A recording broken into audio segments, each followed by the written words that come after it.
Hello guys, welcome to Milestone Talks. आज हम एक नई कहानी के साथ आए हैं। वीडियो को स्टार्ट करने से पहले बेल आइकन पे जाके उसे सब्सक्राइब करना ना भूलें। ग्रेट। आज की कहानी का नाम है the lost jars. Yes, this is a story of great. It reflects on the relationship between a husband and wife and their loveless marriage. कहानी की शुरुआत एक घाट पर बैठे नरेटर से होती है जब वो स्कूल मास्टर से मिलता है। स्कूल मास्टर उससे बहुत सारे प्रश्न पूछता है और नरेटर कहता है कि वह स्कूल मास्टर को एक झूठा नाम देता है ताकि उसकी पहचान को अजनबी से छुपाया जा सके। After a little chit chat, the schoolmaster starts narrating the story of one Bhushan Shah, who used to live in the house in which he, narrator, claims he is living now. School master के अनुसार भूषण सहान एक पढ़े लिखे व्यक्ति थे जिनकी मणि नाम की एक सुंदर पत्नी थी।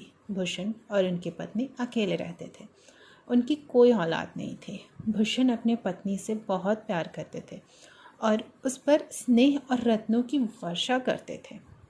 Money took this for granted and did not value her husband's love.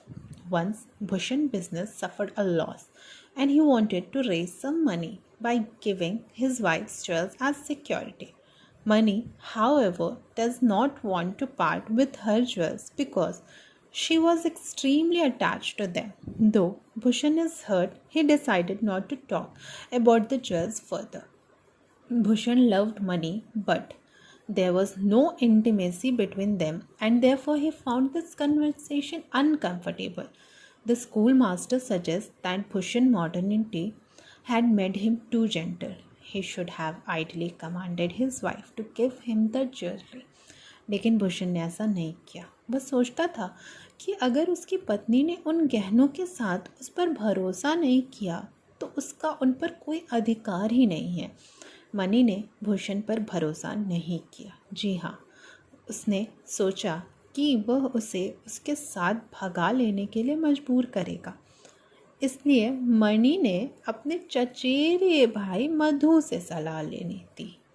मधु, जो बहुत आलसी और लालची है, सुझाव देता है कि वह गहने लेकर अपने पिता के घर क्यों नहीं चली जाती। Madhu and Mani undertake this journey together by boat. Mani does not trust anyone, including Madhu, who she wears all her jewelry, so that someone would have to kill her before taking the jewels. Madhu, who is the assistant on Bhushan's estate, leaves a letter for the chief informing him that he was taking the mistress to her father's home. The chief informed Bhushan, who is upset that even though he did not force her, Mani does not trust him. Bhushan thinks that once she has left the jewels, she will come back. Some days pass, but neither Mani nor Madhu return. Inquiries are made, which bring the news that both of them never reached Mani's father's house. Efforts to find them were in vain, and Bhushan lost hope of ever finding his wife. He was in despair. Janmashtami की एक बरसात की शाम भूषण खिड़की के पास बैठे थे और बाहर देख रहे थे कि उन्हें गहनों की झंझनाहट सुनाई दी। आवाज़ घाट से घर की ओर आ रही थी। भूषण ने ज़ोरदार दस्तक सुनी।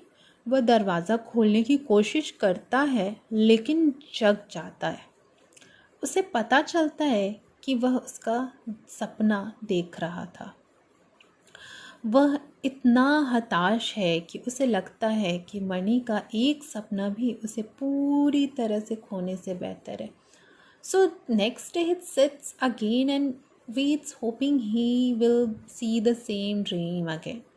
He has decided to wait till he sees Mani. But when the sound comes close, he can't control himself and calls out to her and wakes up again. The third day, he asks all the servants to leave. He leaves the door open and lies in wait.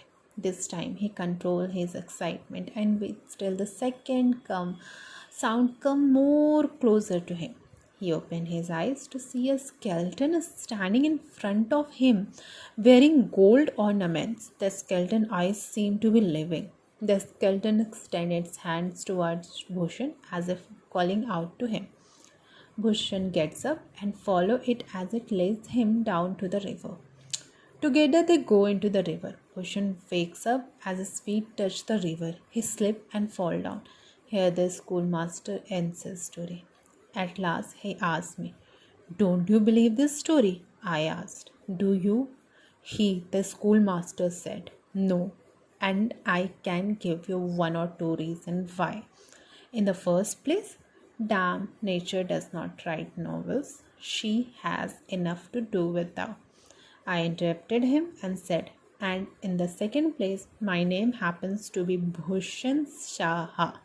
The schoolmaster, without the least sign of discomfiture, said, "I guess as much. And what was your wife's name?" I answered, "नित्या कली." रविंद्रनाथ की ये कहानी इसके and के लिए बहुत प्रसिद्ध है, मगर कई बार हम इस कहानी से सीख को नज़रअंदाज कर देते हैं। ये कहानी असल में हमें लालच के कारण ज़िंदगी के असल अनमोल रत्नों को देने में बड़े में बताती है। Greed might have done wonders for the economic society, but it has its drawbacks. People, by greed, tend to benchmark their professional achievement in life based on their possessions. For them, the richness and value of life is reduced merely to an exercise involving acquisition and hoarding of whatever it is that they crave.